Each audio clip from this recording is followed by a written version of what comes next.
This is Undaunted.Life, a man's podcast. I'm your host, Kyle Thompson. Let's get into it. So God created man in his own image. In the image of God, he created him. Male and female, he created them. That's Genesis 1:27. Guys, thanks so much for being here with me on the show today. Just want to remind you, Church 1122 Men's Conference, the tickets are going fast. We are well past the halfway mark.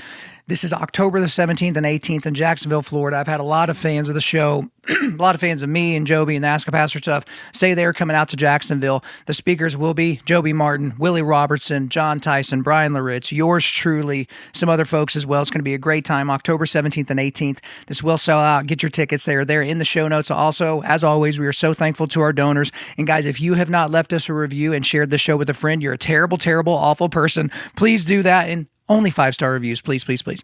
All right, today we're going to be doing a bunch of quick hitters. So the quick hitters today, the bipartisan and feminism-fueled push to allow proxy voting in Congress, the results of the most expensive statewide judicial race in U.S. history, former UFC heavyweight champion Kane Velasquez being sentenced to 5 years in prison, domestic terrorists targeting Tesla drivers, vehicles, and dealerships, RFK Jr.'s fight to keep Americans from buying junk food with food stamps, and the sports moment of the year. But we haven't talked about my good old buddy Andy Stanley on the show in a while. And if you're new to the show, and we're so thankful for all of our new listeners, we get new listeners every week. We're so thankful for you. Just to bring you up to speed just a little bit, I used to be a huge Andy Stanley guy. If I had to pick one guy that was like my favorite pastor to listen to every week and that I got the most from, I would probably have said Andy Stanley. It would have been Andy Stanley or Matt Chandler.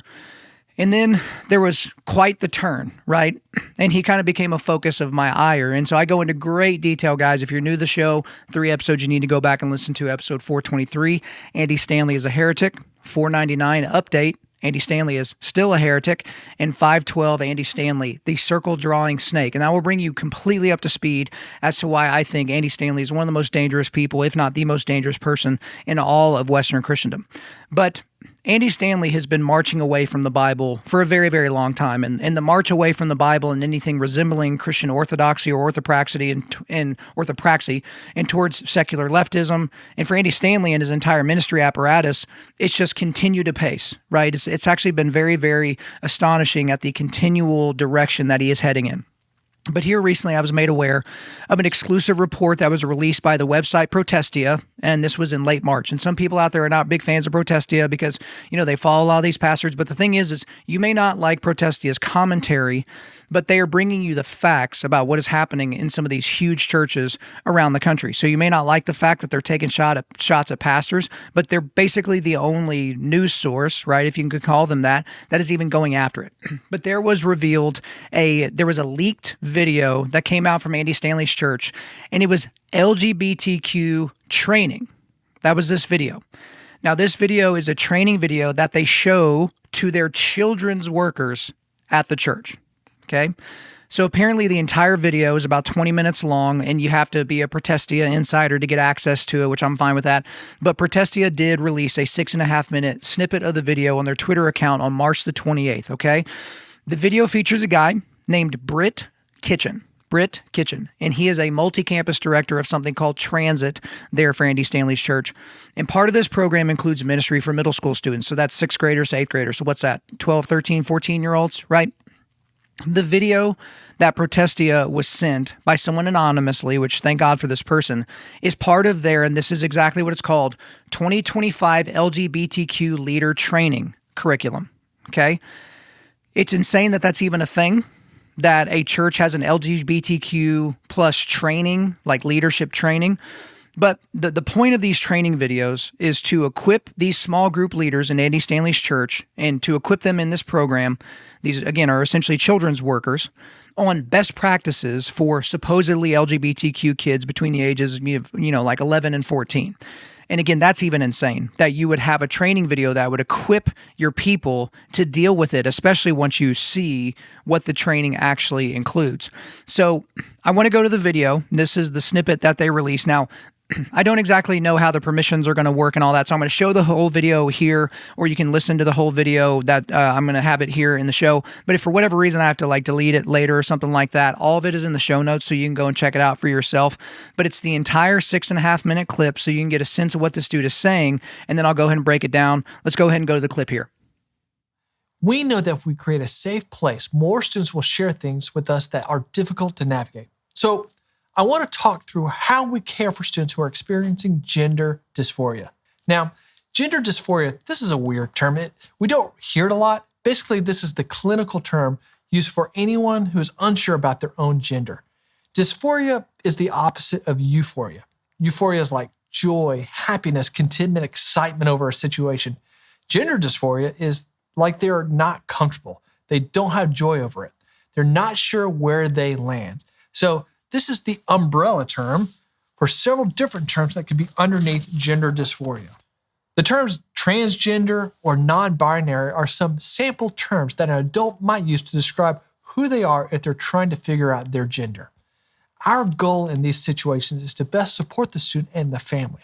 Now, this is an extremely small part of the population. It's more likely they won't happen in your small group in middle school, but we want to make sure we're prepared and we've thought through how to best care for these students.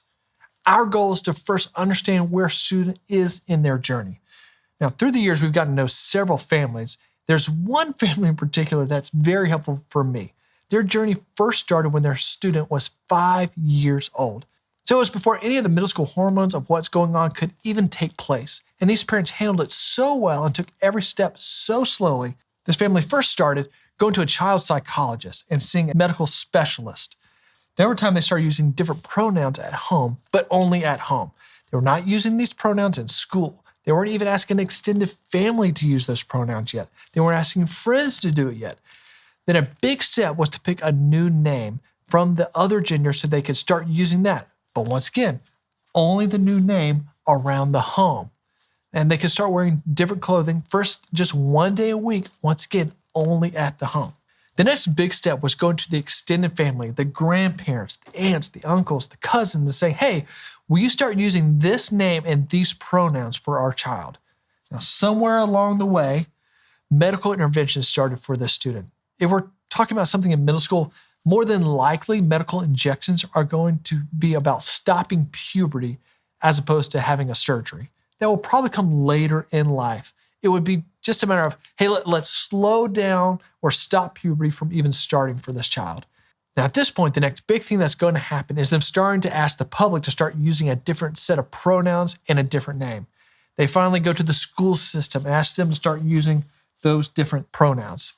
And what eventually happened was the school system, the family, the extended family, were all using different name and pronouns for this child, but their local church would not do it. Their local church said, nah, because we've known him since he was a little boy, we're not going to start saying her. So not here, not at our church. We've known you too long to be able to do that. And so everywhere this child went in life, they were saying you were one thing, but only at church, they had to pretend to be something else. And they had to leave that church. And they finally came here, started talking to our care ministry staff, and we realized, oh my goodness, we cannot be the last place a student feels comfortable. That's the opposite of our goal for church, is to be the last place you feel comfortable talking about anything.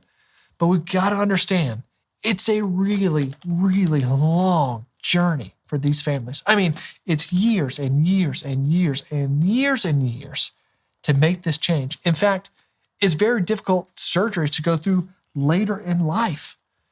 In fact, there's upper surgeries and bottom surgeries, and many people can go through the upper surgery, but the bottom surgeries are extremely invasive and sometimes don't even work. And so it may not even happen or be a possibility for every person who wants to make this change. So knowing how long this journey really is, it's important that we as staff and as small group leaders care for these students, knowing this is not going to be a flip of the switch and be taken care of next week. This isn't going to be something that is turned around in just a few days. This is going to be a 5 or 6 year process for the student if they stick with it. And the best part is that's exactly what our strategy is already made to do, to track along for multiple years with the students. So this is nothing new for any of you. Here's something to remember. 75%, which is a huge number, 75% of people do not make a full transition. It's very rare. In fact, as we are caring for the student, a lot of the ministry will be to the parents. Many times we're helping the parents understand the student's journey as well. Many times the parents don't know what to do. And if you're nervous about what it looks like for a student who's considering this change or somewhere on this journey of change, if you think you're nervous, the parents are 10 times as nervous. They are much more nervous than you are. It was a big deal for them to walk into a church with their child and hope someone was going to love them, hoping someone was going to care for them. In fact, just the other day, a student that we walked with from middle school through high school on their change, and we did the whole thing, the pronouns and choosing a different name, and there was a ceremony, and they started doing hormone shots, and they're off to college now. Well, they're freshmen in college, and they just reached back out to us to say, hey, now that I'm a freshman in college, I realize that wasn't true about me. But I'm going to go back to my old name and my old pronouns. And we're like, okay, well, I'm glad you have a better understanding of who you really are. And I'm so thankful that this student's small group leaders didn't draw a hard line in the sand somewhere and say, nah, not here. We used to know you when. But we walked alongside the student and his family because we had no idea where their journey is going to go. Okay. So that should have been fairly shocking for everybody, but we do need to go ahead and break this down because if you're just listening to this or driving in the car or something like that, there's going to be a whole lot that you probably missed on this. But from the very beginning of this video, Kitchen talks about making a quote-unquote safe place. So obviously there are a lot of issues with the safe language because most of the time when people are talking about safe places or safe spaces or making things safe, they're saying don't challenge anyone's priors. Don't challenge anyone's philosophies, don't challenge anyone's opinions or points of view, and certainly don't say someone is doing something wrong or sinful, okay? They don't mean safe place in terms of like, no, we are going to use our body to protect you from the predations of someone that's trying to physically hurt you. No, they're talking about mental hurt, right? Hurting feelings, right? Then Kitchen starts by defining the term gender dysphoria, okay? So here's a quote. Our goal in these situations is to best support the student and the family.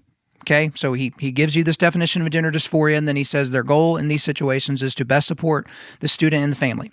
So clearly, if they want to do that, if that's their goal, their stated goal, they're going to uphold a biblical ethic on gender, right? I mean, clearly they're going to talk about how they will, sensitively counsel the gender-confused child and their parents while holding to capital T truth, right? Well, of course not, because, you heard the rest of the clip or watched the rest of the clip. So then this guy, Kitchen, describes a specific example of a family that had a gender dysphoric child, so that a gender confused child, okay? And they were supposedly gender confused since the age of 5. And his direct quote is, and these parents handled it so well. In a lot of ways, that is the key quote of all of my commentary today and of what this guy said is that, and these parents handled it so well. So he's holding up these parents as a paragon of virtue, as the best example of what he can see and surmise in a situation like this, okay? And this is where you can really tell where this video is going. I mean, if you don't already, that should have been your signal from the very beginning. Again, he wants to use his family as an example of how to do this well, so well. Kitchen says the family started using different pronouns. So in other words, the family started lying. So they know their kid is one gender, but they are using different pronouns. That's why pronoun hospitality is not a good thing, because you're lying, and we're not supposed to do that. And this is not one of those, if you were hiding Jews during the Third Reich, would you have, lied to tell the SS officer, well, no, I'm not hiding them under the floorboards? Like, of course you would have lied, because human flourishing would have required that you do so. This isn't one of those situations. Then Kitchen says the family took a big step by selecting the gender-confused kid a new name.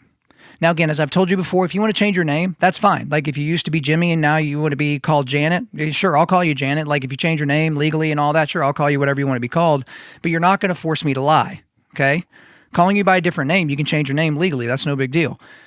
But I'm not going to lie and pretend that you're a different gender.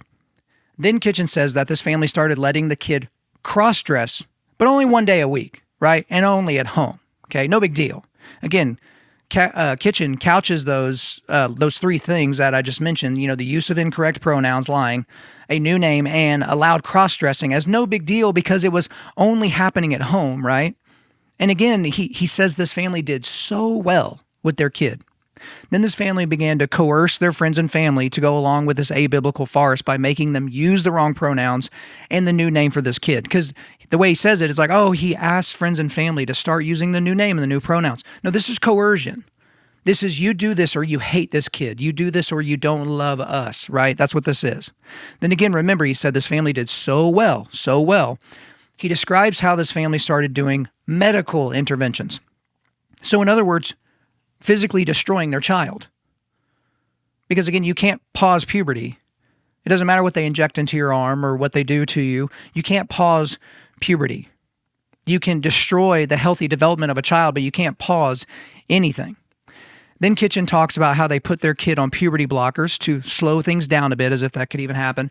Then this family began to coerce the greater community, not just their friends and family, but the kid's school, clubs, church, to go along with this abiblical farce by making them use the wrong pronouns and new name for this kid. And then this is where the video turns really, really dark and sinister and satanic, okay?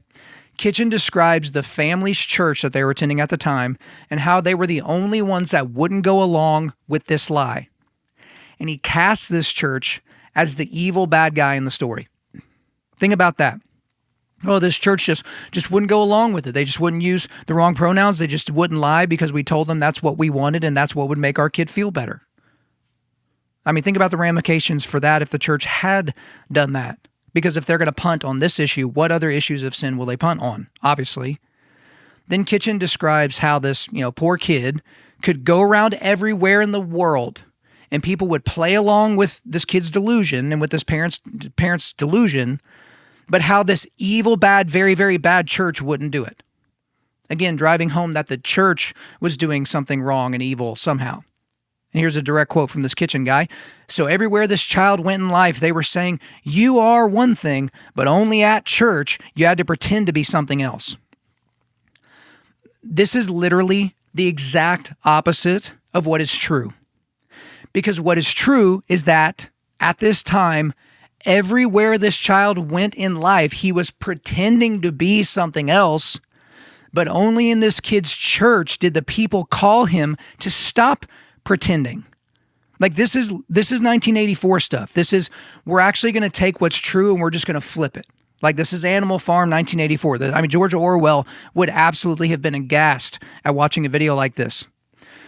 Then Kitchen says that the family had to leave that church, when in actuality, this family chose to leave that church. There's no indication, and he doesn't say it, that the church kicked this family out. This church chose to leave. So Kitchen's just flat out lying there. And then they started going to Andy Stanley's church, this family did. And then this evil quote, we cannot be the last place a student feels comfortable. That's the opposite of our goal for church. I just need to read this quote again from this Kitchen fella. We cannot be the last place a student feels comfortable. That's the opposite of our goal for church. You know what that tells me about Andy Stanley's church, about North Point and all the connected churches? They are not serious about the gospel of Jesus Christ. They're not serious about the gospel. You know why? Because if their number one goal is that they can't be the last place a student feels comfortable, don't you think that can be extrapolated out to the rest of the people that go to that church, younger children and adults? We don't want anyone to feel uncomfortable. Guess what, guys? To really understand and grasp the gospel, you have to understand your level of depravity. Because if you don't see yourself as depraved, you won't see yourself as a depraved sinner in need of a payment for your sin debt so that you can be in the presence of a holy and just Father God. The gospel, right? They don't take the gospel seriously. So we need to stop talking about Andy Stanley as if he's running a ministry. He's running a left-wing political operation, is what he's doing. Then Kitchen starts casually talking about top and bottom surgeries. Just casually, just chopping off healthy breast tissue of little girls or inserting, silicone tissue into boys, cutting off the genitalia of boys and making a vagina-like thing, or sewing flesh from a kid's arm onto the kid's crotch in some sort of phallic sense. Just top and bottom surgery. Just evil. Just absolute evil, right? You know, I on the last Ask a Pastor, it's like, who from history would you want to get in a fight with? And I said Karl Marx without any hesitation. I think it might be Andy Stanley, actually. Then he talks about how long of a process of transition it will be for a student as long as they stick with it. Again, this is the family that he's holding up as the example of a family doing this process so well, right? They allowed for satanic doctors to pump their children or their child full of drugs that would chemically castrate them on their way to doing mutilation surgeries, right? Oh, but if they stick with the transition, right? Then Kitchen says this is exactly the strategy of their church and their workers, to track along with these kids, affirming them the entire way and never trying to stop the barbarism. Never trying to stop the parents from destroying their child. That's the church's role, according to this doof. Then he tries to make this big point, right? Writes it real big on his cute little notebook, that 75% of people don't make the full transition. Again, which shows that they think transitioning is even a thing. The entire time he's talking about transitioning as if someone could do that. I could start presenting in a more feminine way. I could shave my beard, grow out my hair, wear makeup, grow out my nails and paint them, wear a dress, chop my dick off. I can do all these things, right? But that's not a transition. That's me playing dress up and me mutilating myself. Then he says that their church's job is to minister to the parents, which, I mean, you want to talk about rich. I mean, how exactly do they do that, right? By helping them stand on the word of God? By leading them towards capital T truth, by giving them tools by which to help their confused child out of their dysphoria? Nope, none of those things. That would be too reasonable. That would be too godly. That would be too biblical. Their job at Andy Stanley's church is to make sure that the parents sit down, shut the hell up, and destroy their child. And make them feel good and happy along the way. That's apparently Andy Stanley's church's stance and their job. Then Kitchen describes how Andy Stanley's church played this exact charade with the students. So they referred to them by the lie, by the wrong pronouns. They called the student by the new name. They participated in a transition ceremony, whatever that is. They stood silent as this kid started using chemical castration drugs. They likely would have stood silent if he, had decided to start mutilating his body through surgery. And then this kid went off to college, only to regret all of it. Which is what the data actually show, right? That if you just leave these kids alone, right, they typically grow out of this because this is a phase. You don't lean into the delusion. It's a phase. Both of my sons right now, 4 and 3, think that they are dinosaurs. Imagine if I started treating them as such. As opposed to feeding them food, I just threw a live goat in their room, said, all right, tear it to shreds, eat it, right? If I accepted growls as opposed to the English language in my house, right? I mean, and then in the ultimate kind of example of Stockholm syndrome, what someone would do, this student who went on to regret this quote-unquote transition, they go back to their abuser, which in this case is Andy Stanley's church, to express their deep regret over the fact that they had done this, which the church had technically facilitated along with the parents. Now, Kitchen is describing this as the ultimate win. The ultimate win. This super confused student went off to college. They regretted all the things that we helped them do, and then they came back to us, which is what a good abuser would like. The abuser loves it when they are abused, come back to them for help, right? It's the ultimate. I think, what was it? Stalin or Lenin, one of them, they're at some event or something like that, and they wanted to prove why they were doing the things that they were doing. So he brought in a chicken, and he proceeds to pluck the chicken of its feathers live, torturing the chicken, right? Puts the chicken down, and then gets the chicken to come back to him because he hand-fed it, right? So he abuses this animal to make a point, but the animal comes back because it needs to be fed. But anyone with a functioning brain is aware enough to say that this begs the ultimate question. What if the student didn't regret it? What if this person didn't go on to regret what they had done? You see, because the kid's level of regret or non-regret doesn't change what capital T truth is, nor does it change godly morality. Because they're, again, using this as an example of, oh, this family did so well and the student did the right thing. They came back to us and we set ourselves up to be the people that they came back to. Such a horrible, awful situation. So I have several main points on this. The first is you can see from this video that the staff at Andy Stanley's church are true believers, okay? These satanic morons truly believe that someone can be born in the wrong body. Okay? So follow me here. This is very important.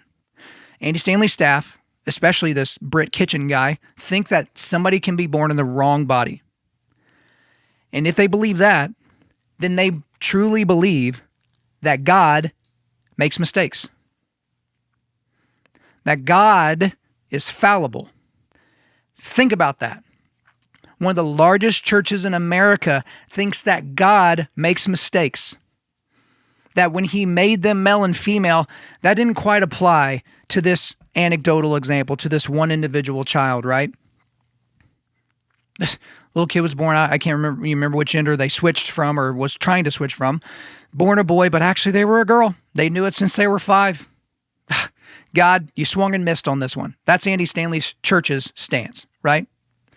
Another point here is the title of today's episode, right? You may have noticed and thought it was a typo. Andy Stanley's church instructs children's workers to, scare quote, affirm, end of scare quote, trans kids, end of scare quote. Okay, so why 2 separate sets of scare quotes? Because affirm, in their parlance, is the opposite of truth. Okay, so they are affirming something they know to be a lie, right? You know, if their brain is functioning properly. And also because, quote unquote, trans kids is not a thing. There is no such thing as a trans kid, because to be trans means you are transgender, means that you are outside of gender. That's the etymology of what we're talking about here. You are outside of gender. So what you're saying is that a kid is outside of the normal biological chromosomal binary of male and female, which again, there's no bigger lie that Satan can get you to believe, aside from the fact that God doesn't exist and, you know, Jesus wasn't sent here to die for your sins, than that there's no such thing as sexual dimorphism, or that sexual your sex can be changed in some way. That, you know, whatever your chromosomes say, that's not what matters. What you say or what people say about you matters. There's no such thing. Kids are born either girls or boys. There are people that have, you know, intersex or have other issues. I talked about this with the 2 male boxers that beat up a bunch of women in the Olympics to win gold medals and things like that. But just because there might be ambiguous genitalia or an internal penis or things like that, it doesn't change that your sex is one thing or another. Another point, and this is obvious, it should be obvious, it is not loving to aid a gender-confused child towards their own destruction. I use this example a lot. If your small child, let's say you're a soft parenting person, right? Because you get, you know, your theology from, you know, doofy moms on the internet. And I'm never going to yell at my kid. I'm never going to spank my kid. I'm never going to do any of those things, right? And your kid starts taking off towards oncoming traffic, right? You're at the park and he starts taking off towards the highway, right? And you decide it just wouldn't be loving for me to yell at that child to stop them. And I certainly am not going to run over there and grab them physically and stop them from doing what they want to do, stop them from living their truth. And their truth is that they can run into traffic and be fine. You're a terrible person if you believe that. You're an awful, evil, deeply confused, or deeply ignorant fool if you believe that. That's not loving. That's one of the clubs that people try to bash people with on this LGBTQ issue, is that we have to love these people through their sin. Now, we are to love our neighbor as ourselves, but if we are deluding ourselves, how is it exactly that we can help our neighbor? If we are buying into the delusion that a little girl can become a little boy, how exactly are we to love those people through that process? Because what I can tell you is you can only love people by telling them the truth. If somebody is drinking themselves blind every single day, and you refuse to tell them that what they're doing is destroying them, eventually going to kill them, destroying all the relationships around them, you're not loving that person. What would be loving is to put some relational chips in the center of the table and say, brother, you're drinking way too much. This is a problem and you got to stop. And I'm here to help you. That's what loving is. And my last point on this, Andy Stanley is a heretic. Okay? He is a false teacher and a deeply, deeply dangerous man. He's a snake. He is a wolf in sheep's clothing, okay?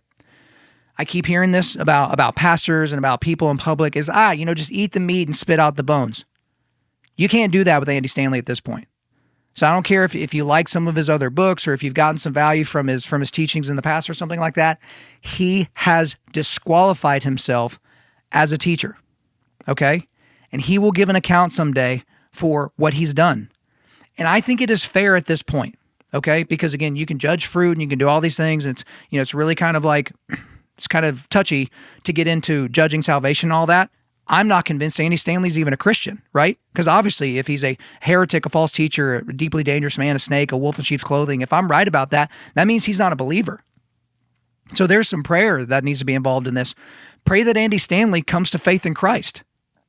That's the first thing, right? You should pray that for guys that are currently in ISIS and Boko Haram. You should pray that for, the purple-haired, weirdos that are going down to the city council meetings and spewing all this left-wing nonsense. You should pray for those people because they're lost. They're lost. They need the Savior. Pray for his salvation, then pray for his repentance. Pray that he can turn that Leviathan that he has created, North Point Ministries and North Point Church, that he can turn it back towards God, back towards the Bible. And then tertiarily, you should pray that if he doesn't do those first two things, that he should lose his ministry. I'm not saying pray for his death or any of those things. It's not what I'm saying. To be clear, that's not what I'm saying. But you should pray that he loses his role at that church and that all the people that he has romanced and put in a trance in his church, that they would leave and go other places. They can be fed by the word of God and fed by actual shepherds that don't just want to sell a whole bunch of books and don't just want to create all these big conferences and to, kind of create their own gravitational pull, but they just want to be led on the process of sanctification, right? That's what we should pray for. So pray for Andy Stanley to become a Christian, pray for him to repent, and if not, pray that he loses his church. It's incumbent upon us to do that at this point. We're going to keep reporting on Andy Stanley as we keep learning about things that's happening in his church. And if this makes you uncomfortable or squishy, stop listening to the show. Hey guys, real quick.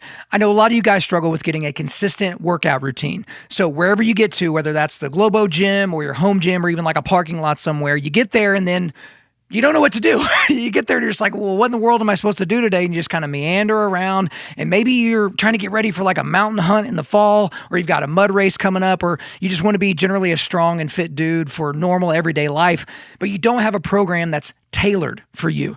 I want you guys to stop wasting time at the gym or wherever you're working out and just settling for that same old routine that you've always done. It's time for you to get a guide that will help you reach your fitness goals. And that's why I want to introduce you to my friends over at Mountain Tough. Mountain Tough is a fitness and mental toughness app developed by military special operators and mountain hunters that's becoming a global movement for building mentally tough athletes on and off the mountain. So Mountain Tough is a native app ready to be downloaded on all platforms. So that includes iPhone, Android, Apple TV, and Roku. Once you sign up and download the app or access the website, you immediately have access to literally hundreds of exercise programs and thousands of workout videos. Thousands, okay? That includes structured hybrid strength and endurance programs, daily workouts, the full exercise library, mental toughness training, prehab and rehab, the Mountain Tough community and accountability, and a bunch of other stuff. And guys, you can use it all on the go, online or offline, no matter where you decide to train. Just getting started? No problem. They've got programs for beginners. Have minimal gear or no gear? All good. They have minimal gear and bodyweight programs. Wanting to get into or maintain elite level fitness like me? They've got you covered with programs for top tier athletes too. And guys, for a limited time, Mountain Tough is extending Undaunted Lifers like you an incredible offer.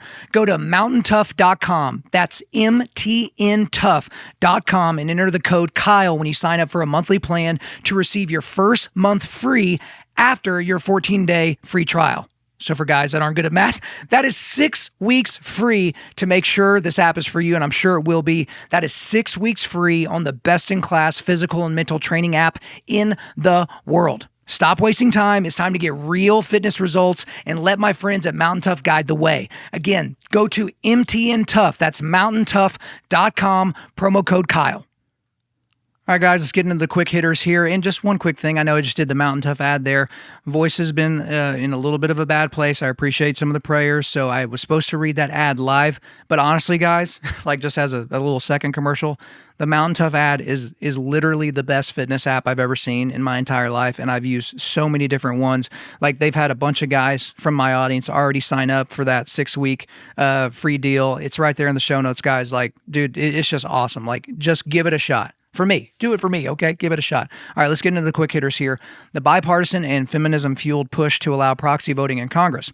So I literally added this one right before recording. Today I'm recording this, about 6 days before it comes out. So if anything explodes, sorry. I'll talk about it next time, I guess. But when I first heard about this, I was like, that's kind of dumb. And then the more I kept thinking about this story, the more it kind of pissed me off. So this is according to NPR. How often do I cite them on the show? But it's important. Two moms brought business on the floor of the House of Representatives to a grinding halt on Tuesday. This would have been Tuesday of last week, guys, over their push to allow remote voting for new parents. We said, don't F with moms, Representative Brittany Peterson of Colorado said on the steps of the U.S. Capitol alongside Representative Anna Paulina Luna, a Republican from Florida. So just a quick aside, Brittany Peterson, she sounds like a lovely lady, doesn't she? She's a Democrat from Colorado because, of course, and then Anna Paulina Luna is a Republican from Florida. Back to the NPR reporting. We worked as a team, Luna said, and I think that today is a pretty historical day for the entire conference in showing that the body has decided that parents deserve a voice in Washington, and also to the importance of female members having a vote in Washington, D.C. Luna and Peterson have been working to pass legislation to allow new parents to vote by proxy for 12 weeks around the birth of a new child. Luna tried several different tactics to get the bipartisan bill passed. House Speaker Mike Johnson, Republican of Louisiana, originally refused to put the bill on the floor, so Luna teamed up with Democrats to bypass the speaker and to force a vote. So I remember I got this little thing from Fox News that said, procedural vote is causing issues for the Trump legislation, blah, blah, and I read it and it was super confusing. I was like, what exactly did they do? But basically, Republicans sided with a bunch of Democrats to get this on the floor because essentially they want proxy voting for members of Congress that are around the time they're having a baby. So right time before they have a baby, right after they have a baby. And again, initially I was like, this isn't that big a deal. I don't know why they ground the business of the House to a halt for something like this. But then the more I thought about it, I was like, this is actually pretty bad. So I want to go to my big takeaways here. I have several. The first is this.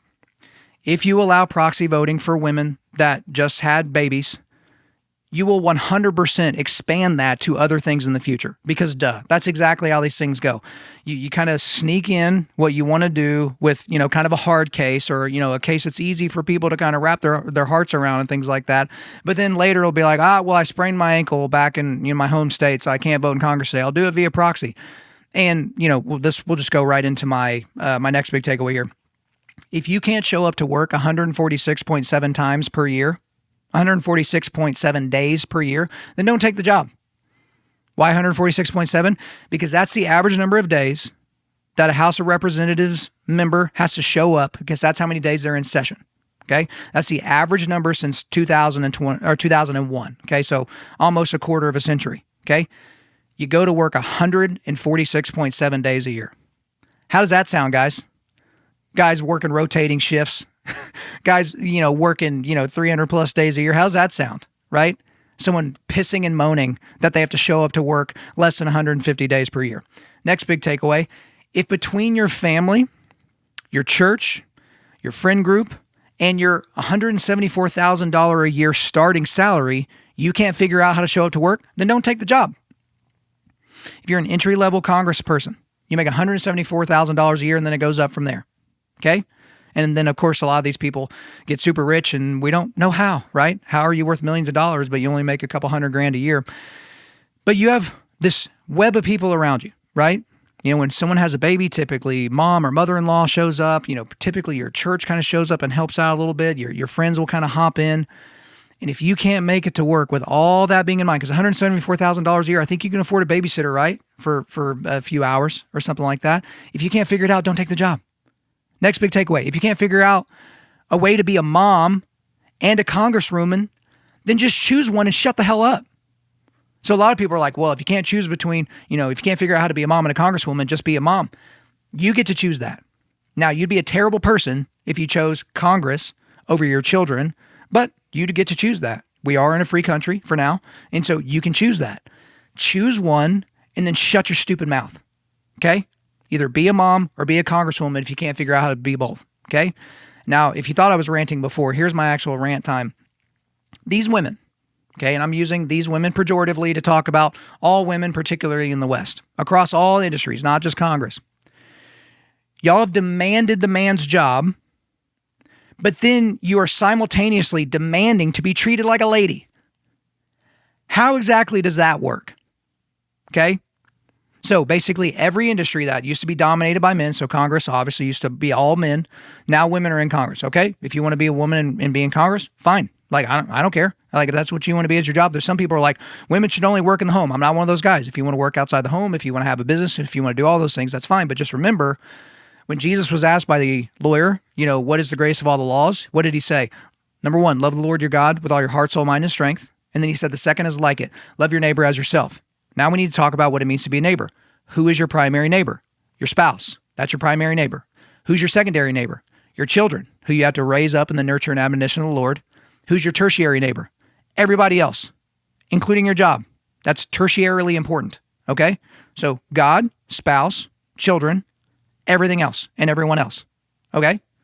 That's what we're supposed to do. But if you want to put your job above God, spouse, and children, okay, you can do that. But why do you want to get into all these male-dominated spaces? You want to be the corner office person. You want to be the CEO. You want to be the one elbowing your way into the conference and all those types of things. But then once you get in, you don't want to be treated like a man. Because guess what? When a woman has a baby, what does the man have to do? Get his butt to work, right? Some places give paternity leave, and that's a positive thing. But the man has to give an account someday for how he has provided for his family. Remember scripture talking about he who does not provide for his family, that does mean spiritually, but also means financially. He who does not provide for his family is worse than an unbeliever. Where in scripture do we see that for women? Where a woman who is a crappy mom and a crappy wife and doesn't do well in the corner office job, that she's going to have to give an account someday for that, and that if she does a crappy job at all that she's worse than a non-believer, you won't find it because it's not in there, right? Man has to go to work. So you want to be in the manly space, but then you don't want to be treated like a man, okay? And I just got to be honest with you. I am so fed up and tired with women talking about motherhood as if they were storming the beaches of Normandy, okay? So Bill Burr back in the day before he went woke in Hollywood, like he had this great joke where, these women, they're bending over at the waist to put DVDs in the DVD player and they're talking as if they're, a minor that's like under the earth, shaking hands with the devil, getting black lung, and that's somehow not nearly as hard as being a mother, right? Look, being a mom is hard, right? Most things that are worth it are hard, and early in a child's life, it's the hardest because they need mom more than they need anyone else, including dad, okay? But the dad's got to still work. And so for you, if you want to punt on motherhood some because you want to have a career, you want to be a congressperson or all that, okay, figure it out. Stop complaining to me. Stop telling the taxpayer that we need to change everything that's happening so that you don't have to show up to work and vote. Because these women are like, oh, well, I want to represent my constituents. They voted for me. They want me to vote. Yeah, they voted for you because they figured you were going to show up to work, you idiot. Like, this isn't hard. Like, you're not coming up with something new. People are like, oh, we need to make Congress a better place for women. It's like, what else do you want us to do? Do you want it to be incumbent upon us to provide, a nail salon so that you can get your nails and your hair did while you're voting because that would be even more convenient for you as a woman? Like, where exactly do you want us to stop? Okay? Again, you want to be a man. You want to do the man stuff. You want to lead like a man. You want to dominate male-dominated areas, but you don't want to be treated like a man. Explain it to me like I'm 5. It's ridiculous. All right, next quick hitter here. The results of the most expensive statewide judicial race in U.S. history. So this is according to the Daily Wire on April the 2nd. The Wisconsin Supreme Court remains ideologically liberal after Tuesday's election. This was Tuesday of last week, while Florida voters retained 2 seats for Republicans in the House. Liberal Judge Susan Crawford bested her conservative opponent Brad Schmale, for a seat on the Badger State highest court, described as the most expensive judicial race in U.S. history. Democrats and Republicans poured millions of dollars into the crucial swing state contest. Some early estimates say more than $100 million was donated. Billionaires George Soros Soros for Crawford and Elon Musk for Schimmel were key contributors. The Wisconsin Supreme Court leaned conservative for years, but a 2023 election flipped it to a 4-3 liberal majority. The election was largely impacted by the left's push to make abortion the central issue after Roe v. Wade was overturned. With Crawford's win, the court remained split between 4 liberal justices and 3 conservative justices. Congressional redistricting and abortion were both major issues in the campaign. So here's my big takeaway on this one. It would be foolish for conservatives and Republicans, which are not necessarily the same thing, to rest on their laurels right now because the left is piping mad and they are mega motivated. So there was some concern that the Republicans might lose those seats in Florida, so it's good that they kept that. But basically what we're seeing is that the 4-3 majority of the Supreme Court in Wisconsin is going to allow for redistricting. So they're going to expand certain districts that are really, chock full. So like, Wisconsin Milwaukee, like these places that are super, super deep blue, they want to expand those areas out into redder areas so that those red areas will become either purple, which are going to be easier for them to win. Okay. That's what's going to happen. We see people complaining about Elon Musk putting a bunch of money in this, but they don't really want to talk about George Soros putting money into this, or the fact that George Soros has funded things like this all over the country to make Supreme Courts and DA's offices and all these things super duper left wing. And here's the other thing. You kind of lose your country when the judiciary is partisan. That's kind of what happens because the judiciary is supposed to be nonpartisan. Now, obviously, even on the Supreme Court, it's like the people that were put on there by Barack Obama all tend to vote a certain way. The Republican appointees typically are the ones that are all over the place, right? But still ideologically, they tend to bend a certain way. But this race, they took all of that facade away, okay? This was a liberal versus a conservative, and that's how it was billed. That's how each of the candidates talked about it. That's how all the majority of the campaigns and the flyers and the commercials, how they talked about it. We need to keep our liberal majority. So what these people aren't doing is they're not looking at the Constitution of the state of Wisconsin and trying to see what the people meant when they framed that. And then if they don't like it, starting to judge on amendments or allow for things like that. They're saying, here are my political priors, and I want to put that on top of what's happening in this state where I now have power.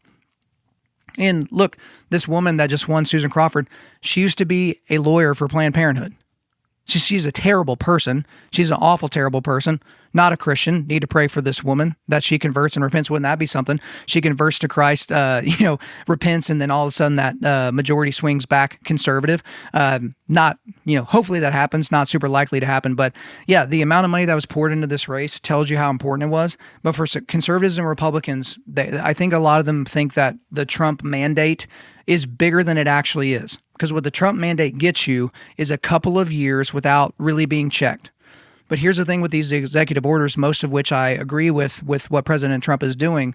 If it's not backed up with legislation, when you lose control of the House, or if you lose control of the House, your next 2 years are going to be bogged down with impeachment hearings and different things like that. It's going to be a terrible idea. And if you don't win the presidency again in 2028, right, all those executive orders, just like what Trump did on the first day in office with Biden's executive orders, they just fart in the wind. They just disappear, right? And so you can win in the short term, but in order to win in the long term, you can't just sit back on your laurels. So conservatives and Republicans need to make sure that they stay aware of that. All right, next quick hitter here. Former UFC heavyweight champion Kane Velasquez being sentenced to 5 years in prison. So this is according to NBC News on March the 25th. Former UFC champ Kane Velasquez was sentenced Monday at an emotionally fraught hearing to 5 years in prison for an attempted murder of a man accused of molesting his son. Velasquez, 42, pleaded guilty to attempted murder, felony assault, and related gun charges, according to the Santa Clara District Attorney's Office. The case stemmed from a 2022 high-speed chase in Northern California in which Velasquez fired a handgun at a truck. Prosecutors say Velasquez started shooting at an intersection and then followed the truck for 11 miles through San Jose. 3 people were in the truck, but Velasquez was targeting Harry Golarte, 46 years old, who was accused of molesting Velasquez's son. Galarte's stepfather was shot in the incident, and the district attorney's office, the district attorney's office said Galarte is awaiting trial on felony child molestation charges and has denied the allegation. The district attorney's office recommended that Velasquez be sentenced to 30 years in prison, accusing him of trying to murder all 3 people in the truck. NBC Bay Area reported that Santa Clara County Superior Court Judge Arthur Bocanegra described Velasquez's case as unique and said it could not be considered in a vacuum. Velasquez's sentence includes credit for time already served, so he is likely to spend about a year in prison, the station reported. So he gets a 5-year sentence, but time already served. It's like 150 days or, sorry, no, it was like, I think it was 450 days or something he's got to serve. So a little bit a year and a half, that type of thing. So I remember when Kane Velasquez was first arrested. So I actually talked about it on the show when Kane Velasquez was first arrested. And at the time, everyone in the MMA community was coming to Kane's defense because of the person he was trying to kill. So I think his son was 4 or 5 at the time. This was a daycare worker, a male that molested his son. The guy gets arrested. He's released. And as soon as Kane finds out he's released and, finds out about it, he goes to murder the guy. He goes to an intersection. He tries to shoot him, ends up shooting the guy's stepfather. And then again, they go on an 11-mile high-speed chase where Kane Velasquez could have killed tons of people, right? Car accidents, pile-ups, things like that. A bunch of people could have died because Kane Velasquez. But they're like, hey, man, what would you do if somebody had done that to your kid? And again, you don't know until you're in that position. But there are people that, because they agree with who he was attacking, they thought all of his actions were fine. And then there was this, the continuation of the hashtag Free Cain movement after the sentencing. People couldn't believe that he was possibly sentenced to prison for this. But my big takeaway on this one is that you might agree with what Cain did, okay? You may have even done something similar if it had been you in his shoes. But Kane Velasquez got off easy here, and he shouldn't have. Kane Velasquez, we know for sure, was trying to kill one person, but perhaps the prosecutor was right. He was trying to kill up to 3 people that day, murdering them in cold blood. Now, regardless of what those people did, that's not Kane's role to do that.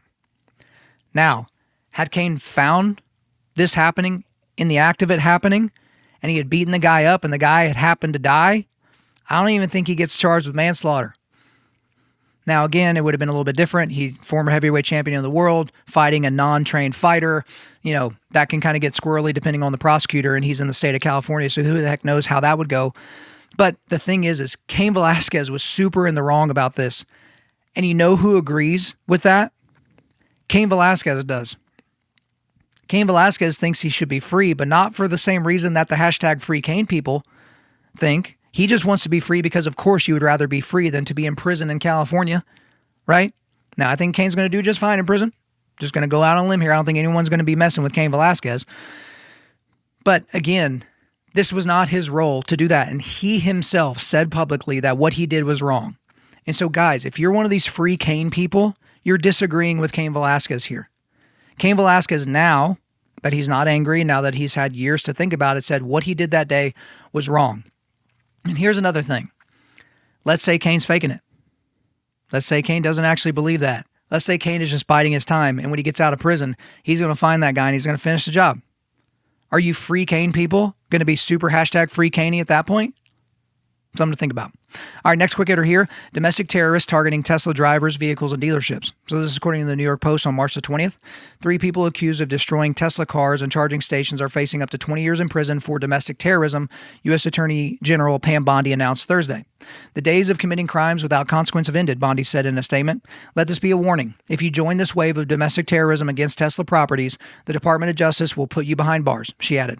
So there's a bunch of vandalism and violence. You've seen this. You've seen everything from, Cybertrucks being keyed to, people ramming into these things, people firebombing Tesla dealerships.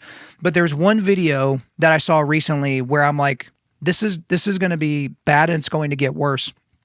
I saw a video of a Tesla where this person was like in a green sedan or something like that. They were trying to run the Tesla off the road, and then eventually they pulled in front of the Tesla kind of, cockeyed, and then they parked.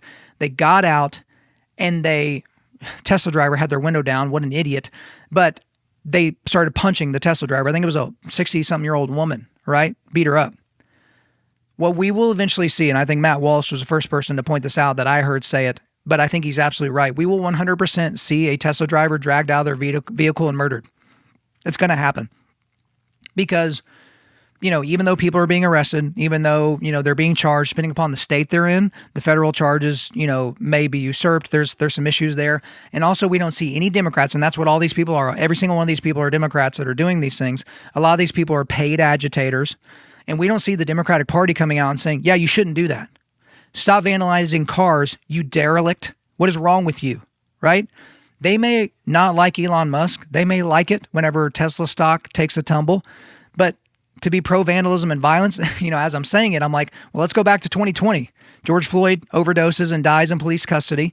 And then the Democrats just sat back, and Kamala Harris funded people that were being arrested for destroying their own cities, for hurting and killing people, funding them getting out of prison earlier, right? Getting out of jail, bailing them out, right? So I guess we shouldn't be surprised to see that Democrats are doing this. And again, the violence is being orchestrated.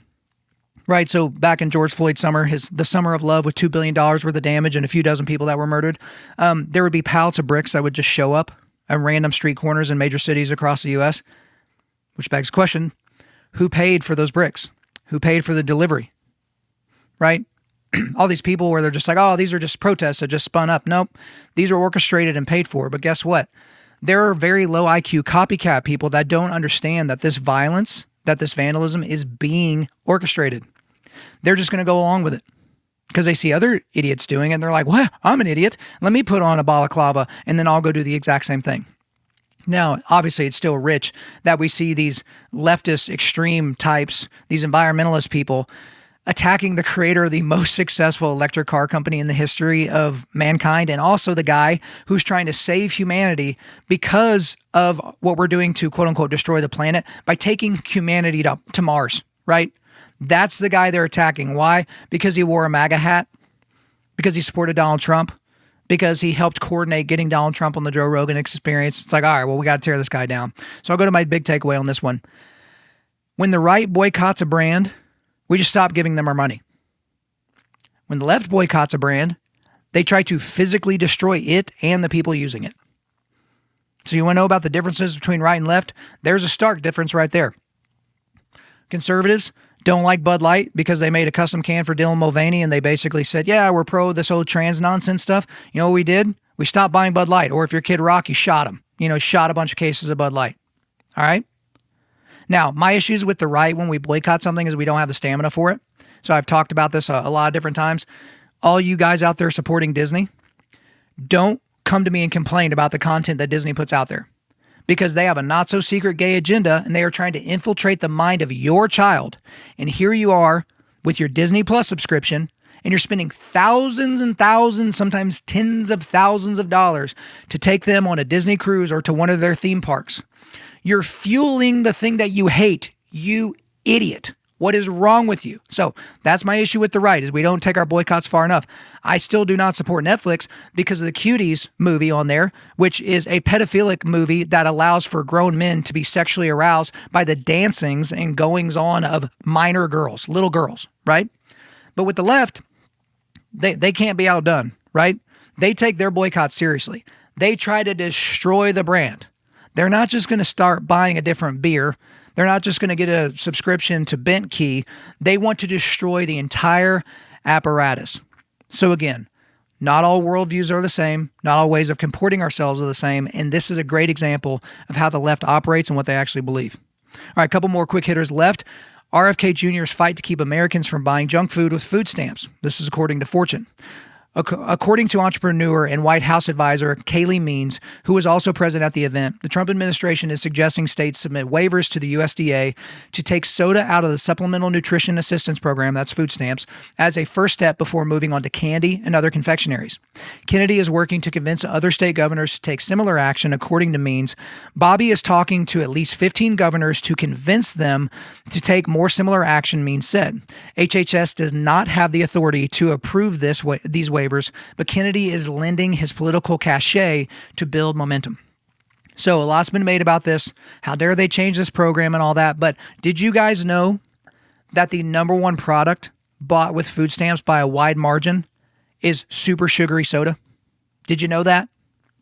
My big takeaway on this one, no, RFK Jr. is not trying to make it to where you can't buy junk food with your money. He's trying to make it to where you can't buy junk food with my money. See the difference? Because people that are on food stamps, those food stamps are provided by my tax-paying dollars, my dollars, okay? And most of these people have income from other places. So what RFK is saying is, okay, this money, these stamps, this allowance, essentially, that you're given from the U.S. federal government, paid for by me, you can't buy crap with it. Because guess what? You buy crap like, Dr. Pepper and Takis and, gas station donuts and gummy bears. Guess what also that's going to cause? That's going to cause you to have a bunch of health issues, right? Regardless of your genetic structure, that's going to cause major health issues for you. And then guess what? We're expected to pay for your health care, right? This universal health care push, Obamacare, all those types of things.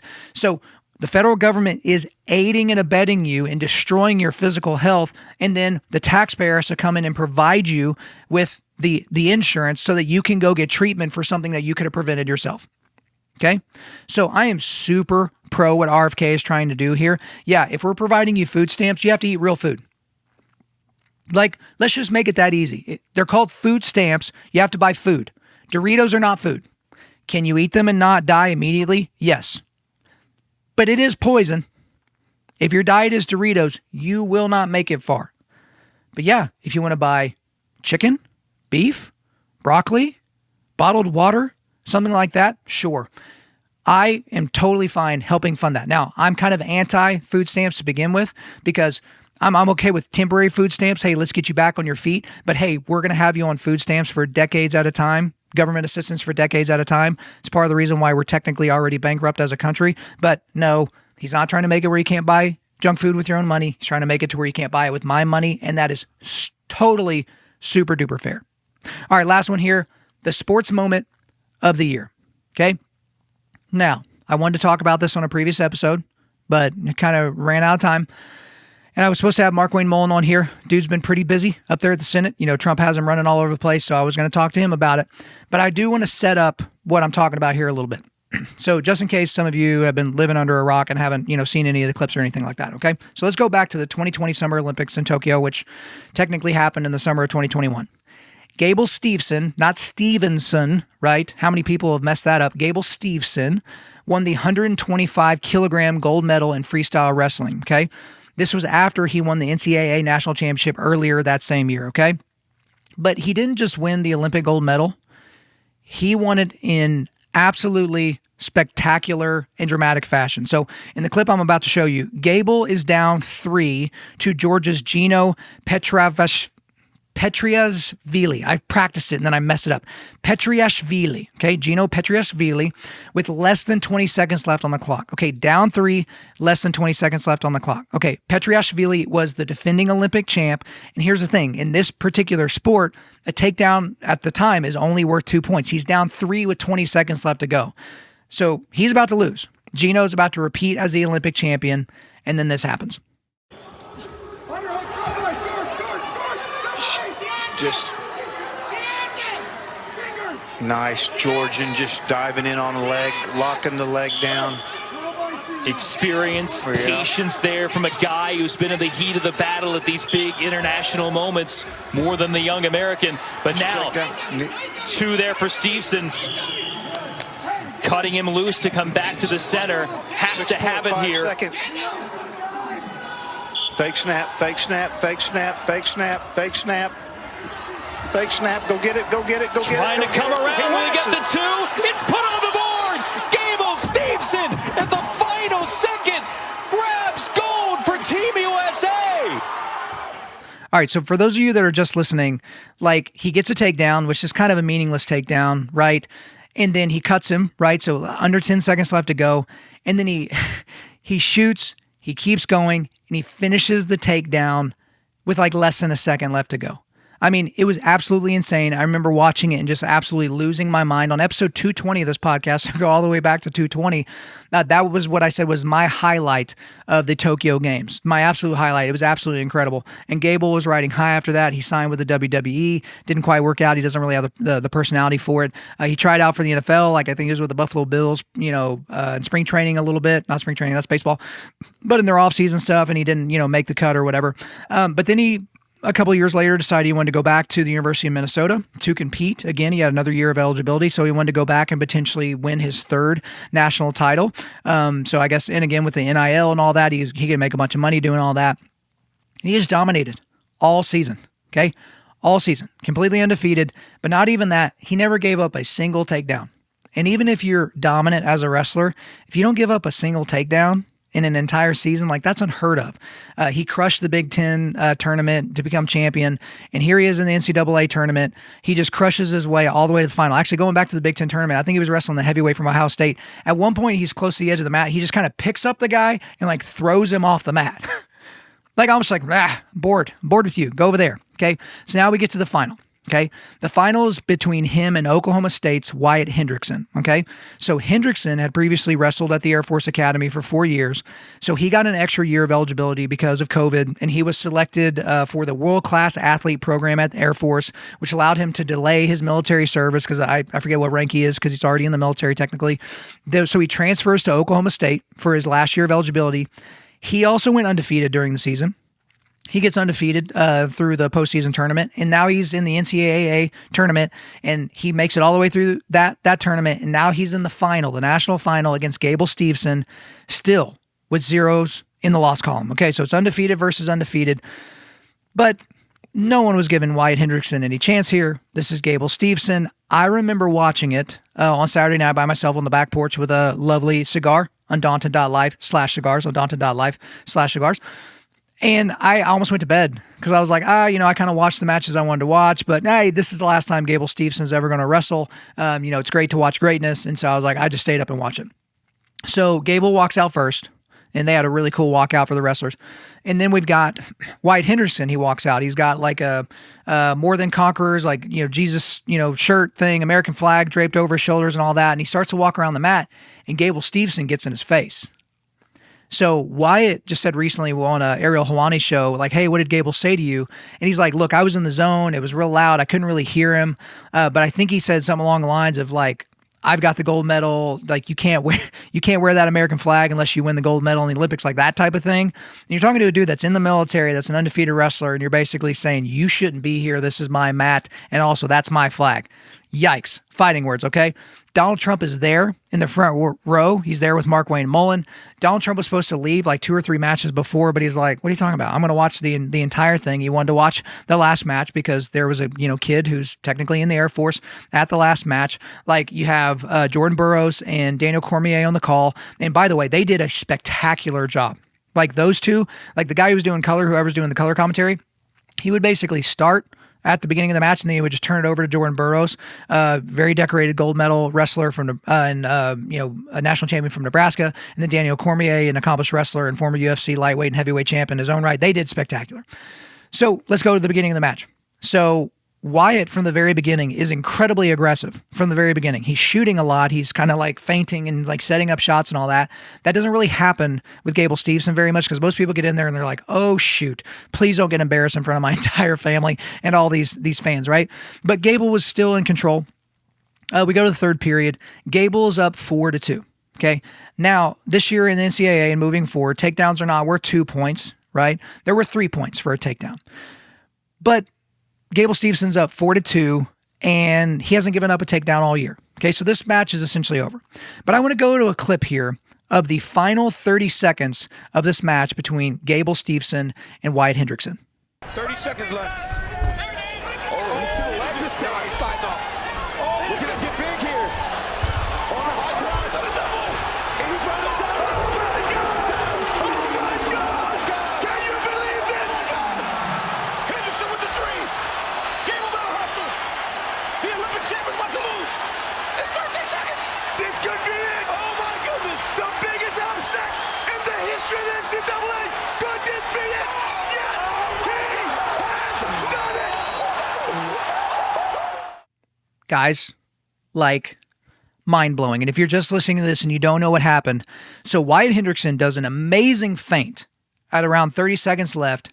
Then he shoots a double leg, but immediately Gable kind of stuffs it. And you can see Wyatt Hendrickson's left hand kind of come off of Gable Stevenson's right leg. And at that point, I'm like, okay, he stuffed the takedown.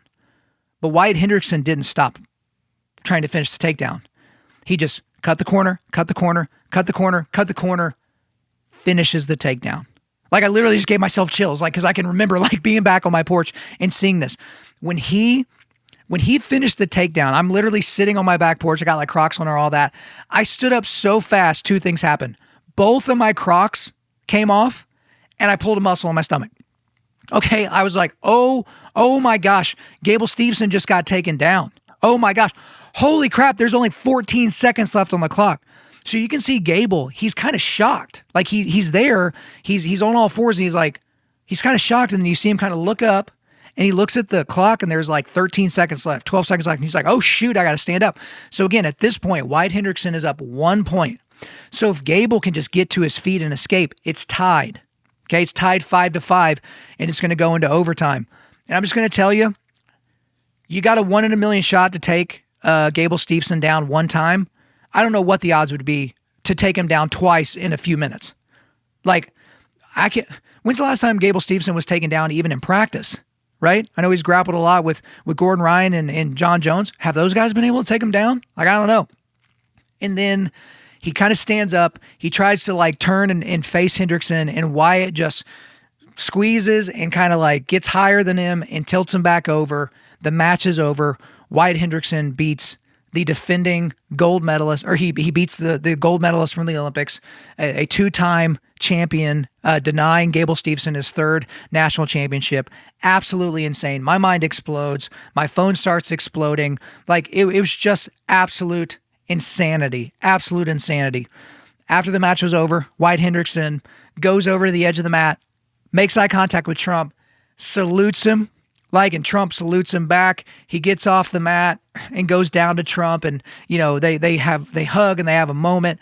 Super historic to beat Gable Steveson. To Gable's credit, well, sort of to his credit, when they got to the podium and he got a second place trophy, he got him, slapped Wyatt on the back, said good job. He was all smiles. Like a day later on social media, he's like, hey man, I'm super blessed. Things are fine. Hey, at least you watched, right? That type of thing. But it's like, hey bro, maybe you shouldn't talk so much trash before the match.